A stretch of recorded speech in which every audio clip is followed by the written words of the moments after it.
মধ্যে কিছু আমি তোমাদেরকে দুনিয়ার মধ্যে পাঠাইলাম, পাঠাইবার পরে আমি জানি তোমরা অনেক অন্যায় পথে যাবে, অনেক কাজ করবে, যে কাজগুলোর মধ্যে তোমাদের গুনাহ হয়ে যাবে।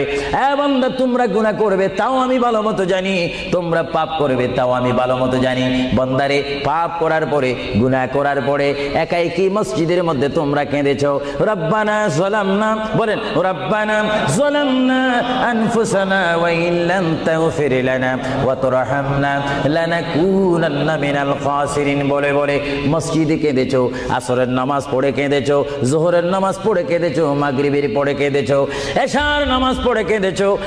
বান্দা নামাজের মুসল্লা যখন বসে যাও, আমি আল্লাহকে তোমরা বারবার বল, আল্লাহ গো আমার গুনাহ মাফ করে দাও।